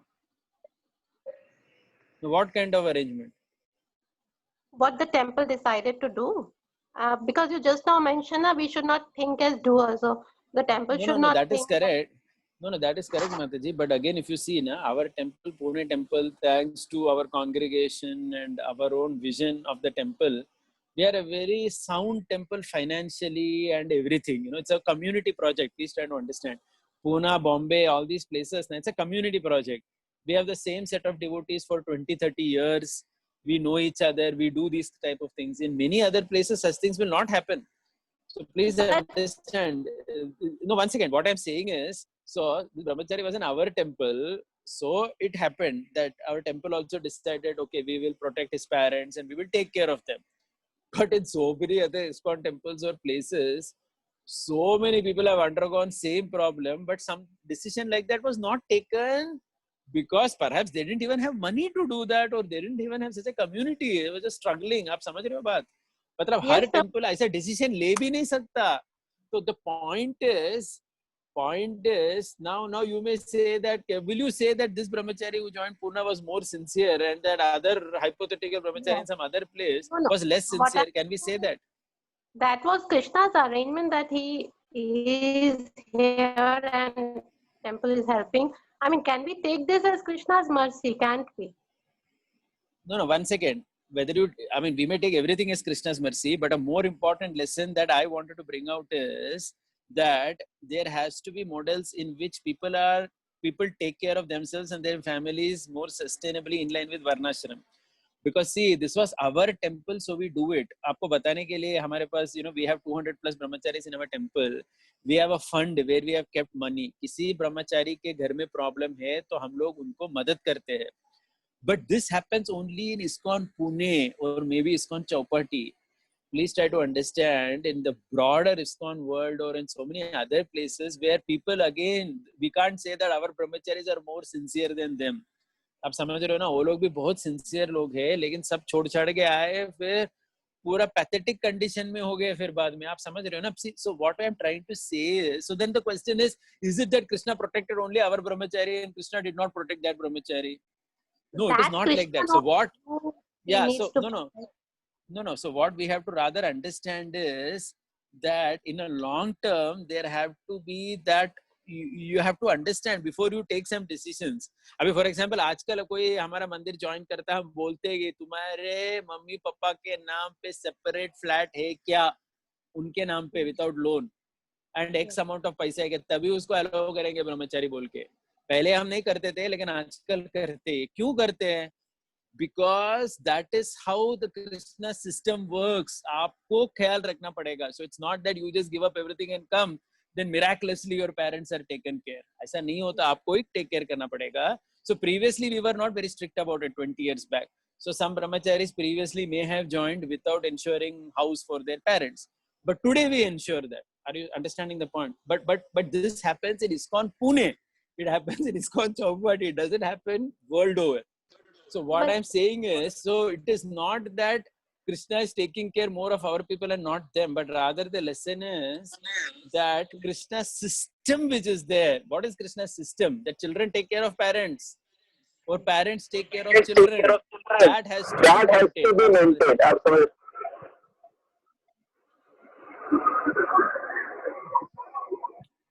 Yeah. Yes, Prabhuji. Anyways, but if we think that we are doing it, then in a sense we are thinking we are the doers. Like you're saying, only Pune and Chowpatty they are doing. So are we thinking that we are the doers and others are not? So, like. No. See, okay, very good question. Very good question. See, one is objectively looking at things and the other is a mood. So even if Pune temple ensured our brahmacharis are care, in an objective way, yes, we are only taking care. But in our consciousness, we understand we are not the doer. Krishna has inspired us to do. So we give all credit to Krishna. So that is there. In our mood, it is there. हम डिंडोरा नहीं पीटने वाले इसके लिए, हम हमारे ब्रह्मचारियों का ख्याल रखते करके. आप समझ रहे हो, हमारा मूड तो बहुत क्लियर है कि this is God's arrangement that Krishna is, what shall I say, motivating us to do these things. Yes, correct. yes. So we give credit to Krishna. But when you objectively see, objectively भी आपको देखना पड़ेगा ना कभी-कभी आपको देखना पड़ेगा बाकी जगह क्या होता है करके, आप समझ रहे हो? Okay. जैसे सिंपल एग्जांपल मैं आपको बोलता हूँ, see there is a mood and there is objectivity. I think I'll end with this. It's getting a bit late also, and anyway most people have left as well. So I'll end with this. See, New Vrindavan, आपको मालूम है ना, New Vrindavan Palace of Gold किसने बनाया? Devotees ने बनाया, correct? Yes. आपको मालूम है ये point? Devotees made ना that New Vrindavan Palace of Gold. Yes, Prabhuji. Yeah. But now recently what has happened is, so in one sense we were very proud of it, that our devotees only made with their own hands Palace of Gold. But now what has happened is, because devotees made it, but the devotees were not civil engineers, they were not architects. तो उसमें इतने सारे structural problems है कि now the authorities are thinking that it is actually cheaper for them to break that whole Palace of Gold down and make it again properly rather than repair it. आप समझ गए ना, क्योंकि उसमें efficiency नहीं था बनाने में, डिवोशन था लेकिन एफिशिएंसी नहीं था. एफिशिएंसी मतलब इंजीनियरिंग प्रिंसिपल्स नहीं था उसमें. कैसे तो बना है अपने पैलेस ऑफ गोल्ड, लेकिन उसमें इंजीनियरिंग और डिजाइन नहीं था. इसके लिए अभी वो क्रम्बल डाउन हो रहा है. और क्रम्बल डाउन कभी कभी होता है ना, पुरानी गाड़ी को मेंटेन करने में ज्यादा पैसा जाता है, उससे अच्छा नया गाड़ी ले लो बोलते हैं ना हम लोग. So what I'm saying is, so the view of devotion is good, but we should not forget the objective vision also of life. आप समझ रहे हो ना? तो I mean at one level we will be very proud, अरे बाबा devotee ने बनाया कितना अच्छा, ठीक है भाई devotee ने बनाया, we appreciate that mood. But an objective level, this is also important, that efficiency. आपको भाई engineering, architecture पढ़ के बनाना चाहिए चीजें. ऐसे ही बनाया तो फिर ऐसे ही गिर भी जाएगा, खड़ा नहीं रहेगा ना इतना सारा. Are you getting it? So at some point of time, we have to carefully balance the mood of devotion and the mood of efficiency and objectivity. आप समझ रहे हो ना? Yes, but Prabhuji, some like taking example of buildings which have been structured by civil engineers, they also fall. So there is No, it is Krishna not. everything. No. One second, माता जी, ऐसा नहीं होता. फालतू designer कोई रहेगा तो building गिर जाता है. लेकिन if a building is designed very well, it stays for a very long time. Please try to understand. See, there is something called structural engineering. I mean, whether it is Vedic, whatever understanding, or modern, right? Like we have our historic temples also, na, Govinda Dev and all. कैसा बना वो structure? टूटा नहीं अभी भी, मस्त है अंदर से. So whether it is Vedic or modern, अभी हमारा Temple of Vedic Planetarium, ऐसा है क्या किसी डिवोटी लोग बना रहे? नहीं बाबा, लार्सन एंड टूब्रो को एम्प्लॉय किया हमने डिजाइन इंजीनियरिंग के लिए. हमको we wanted to last for whatever 1,000 years. वो टारगेट दिया है उनको कि बाबा बिल्डिंग फ्लड ये वो सब. So you have to use the best of sciences ना, because that is objectivity in the world. What I'm saying is, so there is devotion, but that devotion doesn't mean that we forget that part. I mean, I gave this example of New Vrindavan Palace of Gold to tell this point, that at one level we do know that we are not the doer, so we are not maintaining any brahmacharya or anything, but at the same time the objective vision we cannot forget. आप समझ रहे हो ना? Yeah, like But intelligence is given by Krishna, na? The sensitivity, intelligence, whatever. yeah, I mean, but then some other people are not getting it na, so then you have to look at it objectively. आप समझ रहे हो ना? So there we'll have to look at it objectively only. सब जगह तो नहीं हुआ है बात. सब जगह शायद पैसा भी नहीं था. माता जी, हमारे मंदिर में पैसा है. हमारे मंदिर में we have a 12 crore budget annual. कितने temples हैं ऐसे? Krishna inspired also, na? Otherwise, who cares? Huh? Krishna only gave the inspiration, na? Like. No, that is correct. But again, system is also there, na, Mataji? It's a systematic cultivation of congregation, everything. Can we say that Krishna didn't give intelligence to other temples? ऐसा भी नहीं है.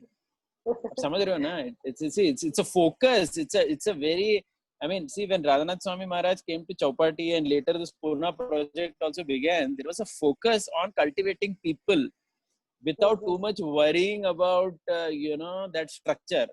So because you invested in people, today you have money.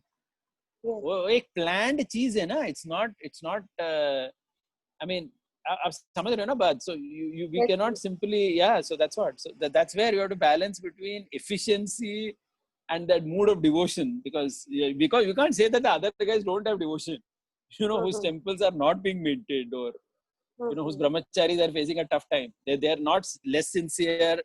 It's not that they don't have devotion. It is not that they are thinking they are the doer. It is just that they are not efficient. I mean, that's why they are struggling. Matter over. Yeah. Thank you, Prabhuji. Thank you. Yeah, Haribo. Yes, Smritinimay Prabhu, you want to ask? Your hand is up. Prabhuji, I think too late. I'll check with you one to one.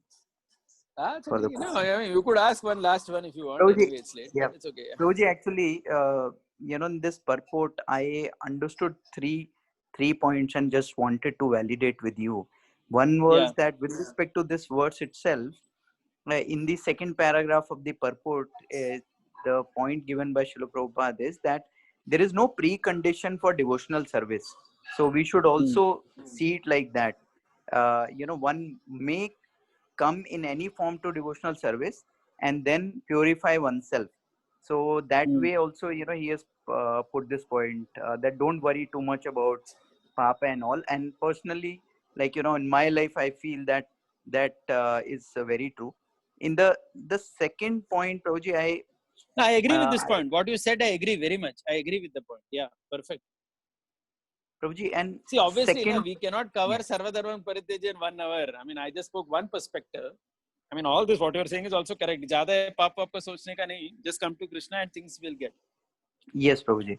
So, the second point, Prabhuji, was that that point is given in, I think, in the 4th paragraph, that Krishna will protect in all difficulties, from all difficulties, right? So, and it is also said that he's saying that no need of thinking how to keep the body and soul together. So I think, we can, if we just take it verbatim, then we go into that loop. But the other way is that a situation where probably we were going in the wrong direction, but with satsang and everything, we were brought to the right or the reality that how to perceive the situation or how to work towards it. Maybe, that satatam kirtayantuma, that no, that the other shloka where he says that I will give you the intelligence. I'm forgetting. Setam Dadami buddhi yogantam yenamam Dadami buddhi yogantam. Yes, Prabhuji. So I think I was connecting it to that he will actually provide the means and the ways and the intelligence in such way that we can probably resolve the situation, and this is how he will help. That was the second one. And the third one was that he was saying that in the same paragraph, there are different processes of religion and purificatory processes. And he says, I've already told about that, Krishna has already told about them. And he's saying, don't worry too much about them and just surrender onto him. And that Prabhupada writes it, that simply surrender onto Krishna will save him from unnecessarily wasting time.